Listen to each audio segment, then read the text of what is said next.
Good morning. It's October the 20th, and I'm Vimala, and today we'll sit for a bit, but first we'll read a few excerpts from Pema Chodron's new book, How We Live is How We Die.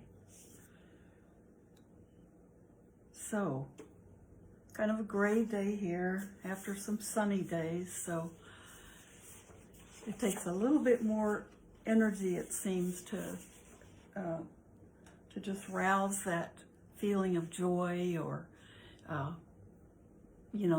not feeling a little down with the gray weather. So it just means rousing more energy for that.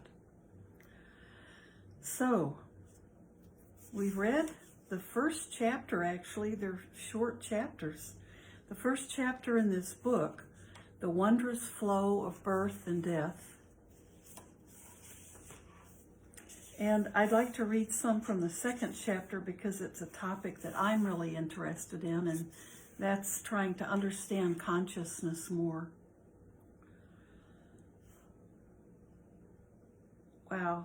And then the next chapter is called Passing Memory. So these look like some of these. Now remember, she is a Tibetan Buddhist. And something she'll be talking about maybe, when she talks about the bardo, that's a little different concept than we have in Theravada Buddhism. So it's good to know and understand the differences. So we can look at that, and we can kind of compare it. Or compare it with your own views. But I think for a teacher to explain things in a universal way, Pema Chodron is excellent. So, for all of us. So why don't we read first, and then we'll sit. Some people, this is in the second chapter, Continual Change. Some people believe that consciousness ends at the moment of death. Others believe it continues. What everyone can agree on, however, is that during our present lifetime, things definitely keep going. And as they keep going, they continually change. Things are constantly coming to an end, and things are constantly coming into being. There is a continual process of death and renewal, death and renewal. This experience, which every living being goes through, is what is known as impermanence. The Buddha stressed impermanence is one of the most important contemplations on the spiritual path. Of all footprints, the elephants are outstanding, he said. Just so, of all subjects of meditation, the idea of impermanence is unsurpassed. Contemplating impermanence is the perfect way into the Bardo teachings and the teachings on death altogether. This is because, compared to those more difficult topics, continual change is easy to see and understand. The seasons change, the days change, the hours of the day change. We ourselves change all along, and we experience many changes from moment to moment. This happens all around us and within us, 24/7, never stopping for an instant. Still, for some reason, we don't fully appreciate what's going on. We tend to behave as if things are more fixed than they really are. We're under the illusion that life will stay similar to how it is now. A vivid recent example has been the coronavirus pandemic. We took for granted that the world would keep going in a certain way, and then everything was suddenly turned on its head in ways we couldn't even imagine. Despite our lifetime experience with change, something within us never stops insisting on stability. Any change, even a change for the better, can feel a little unnerving because it seems to expose our underlying uncertainty about life. We'd rather think we have firm ground to stand on than see clearly that everything is always in transition. We'd rather deny the reality of continual change than accept the way things are. Holding on to the feeling of permanence also happens with our emotional states. Whether we feel good or bad, happy or sad, optimistic or pessimistic, we tend to forget that feelings are fleeting. It's as if there's a mechanism that blocks us from remembering everything is always in flux. Our current state of anxiety or elation just seems to be how our life is. When we're happy, we become disappointed when our good feelings fade away. When we're unhappy, we feel stuck in our unpleasant emotions. So whether we feel good or bad, our illusion of permanence leads to problems. The Buddha spoke about our difficulty accepting impermanence when he taught on the 3 types of suffering. He called the first type the suffering of suffering. This is the blatant agony of war, starvation, terrifying environments, abuse, neglect, tragic loss, or a series of severe diseases. It's what we usually think of when we talk about pain or suffering. So that's the first type of pain, of suffering, of dukkha. The people and animals who are in these situations go from one suffering to the next with hardly a break. Some people are fortunate enough not to be experiencing the blatant suffering of suffering. Excuse me. Compared to what others are going through, currently things are pretty good, but we still have the pain that comes from the fact that nothing lasts. We experience delight, but it alternates with disappointment. We experience fulfillment, but it alternates with boredom. We experience pleasure, but it alternates with discomfort. This alternation and all the hope and fear it brings up is itself a great source of pain. This second type of suffering, which the Buddha simply called the suffering of change, lurks in our gut as the painful knowledge that we can never really get all that we want. We can never get our life to be just the way we want it to be, once and for all. We can never reach a position where we're always feeling good. We may sometimes feel comfortable and satisfied, but as my daughter once remarked, that's the problem.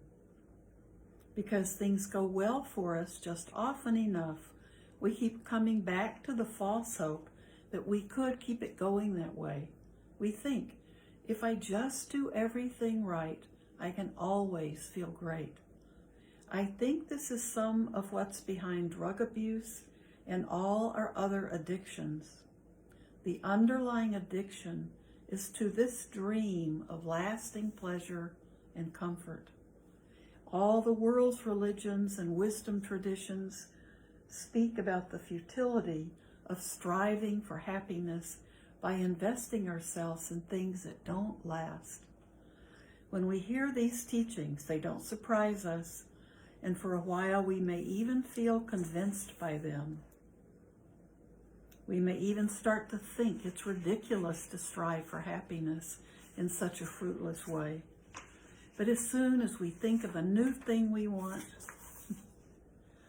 all this wisdom tends to go out the window. And then it's just a matter of time before impermanence spoils our brand new thing. Even if we don't spill coffee on it the morning after it arrives, our pleasure fades away sometime in the not too distant future. The classic example is falling in love. In the beginning, it's the greatest high there could ever be. From there, it can easily turn into the greatest disappointment. When the high fades away, if the lovers want to stay together, they need to overcome their disappointment and go deeper with their relationship. Many couples manage this transition beautifully, but even so, that initial absolute pleasure of two people falling in love is over. The third type of suffering, known as all-pervasive suffering, happens at a deeper and subtler level than the first two. This is the constant discomfort that comes from our basic resistance to life as it really is. We want some solid ground to rely on, but that's just not in the cards. The reality is that nothing ever stays still, even for an instant. When we examine very closely, we see that even the most apparently stable things are constantly changing. Everything is on the move, and we never know which direction things are headed.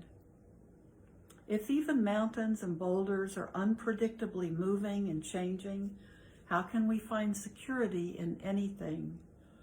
This constant feeling of groundlessness and insecurity quietly pervades every moment of our life.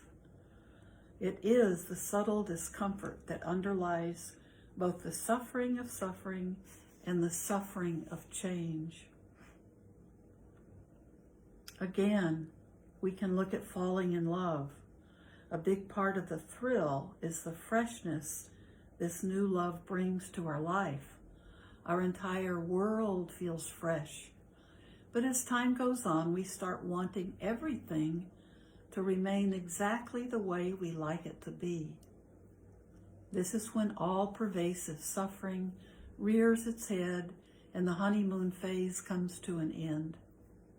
As the freshness fades away, the lovers begin to notice certain things, such as how the other one is stingy or overcritical. Somehow the veil is lifted and they begin to find each other irritating just for being how they are. What often happens next is they start trying to improve each other, to make their partner shape up, but that approach only makes things worse. The only way relationships really work is when both people are able to let things be and work with each other as they are. This means overcoming some of their general resistance to life as it is, rather than life as they want it to be. We often hear people say things like, "Don't worry, it will all work out." I've always taken this to be an attempt to reassure us that things will eventually work out the way we want them to be. But so much of the time, we don't get what we want, and even when we do, our pleasure is only fleeting. And much of the time, we get what we don't want. The vicissitudes of life. Trungpa Rinpoche had a saying about this: trust not in success, trust in reality. Believing things will work out the way we want them to is trusting in success on our terms. But from our own experience, we know very well that success is unreliable. Sometimes things do work out in the manner we like. Sometimes they don't. Trusting in reality is a much more open and relaxed frame of mind. Reality is going to take place one way or another. We can count on it. It is actually very profound and at the same time completely straightforward. Reality refers to things just as they are, free of our hopes and fears. Knowing this to be the case, we can be open to pleasure and pain, success and failure, as opposed to feeling subjected to a personal vendetta when we don't get the job, when we don't get the partner, when we get sick. This is a radical approach. I'll read that again. This is a radical approach. It goes completely against our conventional way of looking at things. We can be open to both the wanted and the unwanted. We know that they will change just as the weather will change. And like good and bad weather, success and failure are equally part of life. All pervasive suffering is our constant struggle against the fact that everything is wide open, that we never know what's going to happen, that our life is unwritten and unfolds as we go along, and that there's very little we can do to control it. We experience this struggle as a persistent hum of anxiety in the background of our life. This all comes from the fact that everything is impermanent. Everything in the universe is in flux. The solid ground we walk on changes from instant to instant. However, as Thich Nhat Hanh says, it's not impermanence that makes us suffer. What makes us suffer is wanting things to be permanent when they are not. We can continue to resist reality, or we can learn to frame things in a new way, seeing our life as dynamic and vibrant, an amazing adventure. Then we will truly be in contact with the freshness of each moment, whether we think our lover is perfect or not. If we can embrace continual change in this way, we'll start to notice the hum of anxiety quieting down and slowly, slowly fading away.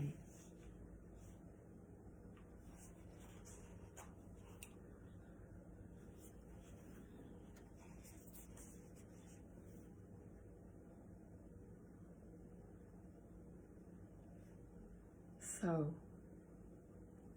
contemplating impermanence is the perfect way into these teachings.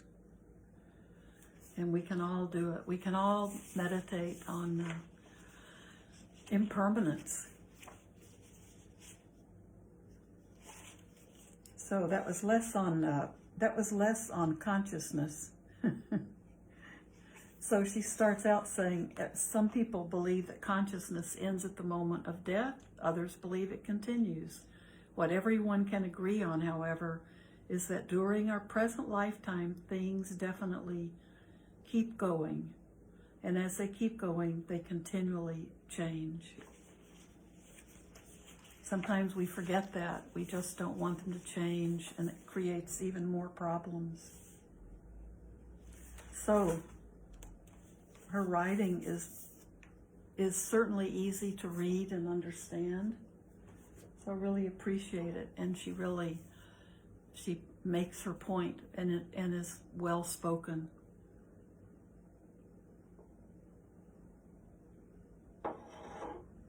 So why don't we sit, and we can contemplate impermanence. So if you just allow yourself to just be aware of impermanence while we sit. Notice how your breath changes, and maybe you go from feeling cold to hot, or comfortable or uncomfortable. You may feel relaxed one moment, and suddenly something begins to make you feel restless. You want to get up and go check the mail or something. Or you might just feel like you want to itch. Whatever, just think about how these things are all marks of impermanence. Think about impermanence in your life. So contemplating. So we're going to meditate on impermanence. So we don't have to think about it. What we can do is see it around us and in us, and observe it arising. Or observe if we start feeling like I'm in the perfect position, and then all of a sudden see it change. Just see how everything changes. So we don't have to think about it. Let's observe it in our bodies and around us as our senses make contact with the world. So,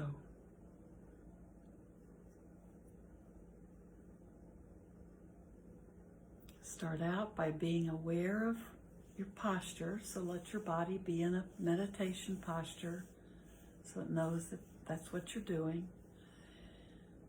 And then be aware of your breath, because we always can come back to the breath.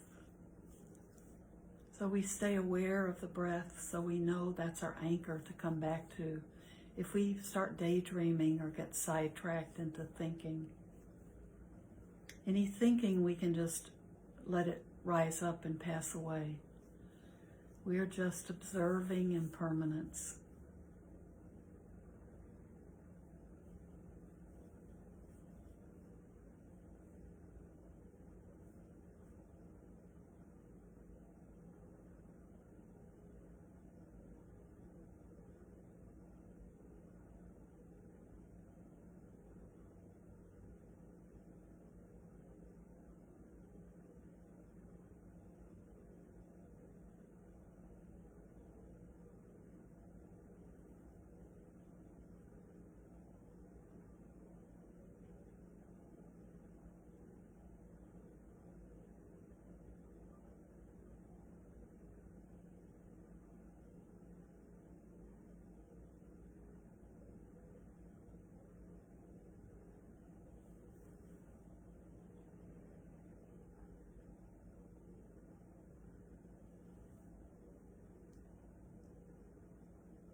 You may even observe different thoughts than your usual thoughts. Or maybe you've had anxiety previously and now you can be aware that you're not feeling that anxiety. That's changed. So observe everything, observing impermanence.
observing impermanence.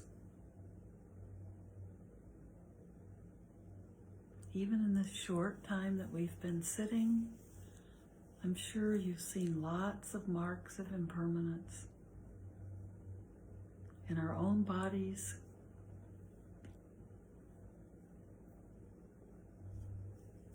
maybe there was a sound bothering you and that just disappeared. Maybe the temperature's gone from being too cold to just right, or too warm to too cold. Maybe thoughts were crowded up in your head and they kind of eased off after we began to sit. Or maybe they ramped up.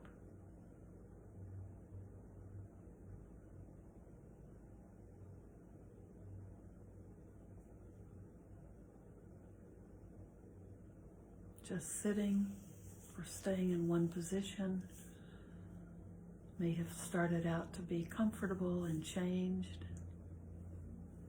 So it's easy to observe impermanence if we just pay attention. Take some time to observe the impermanence in your body and realize that that's happening everywhere.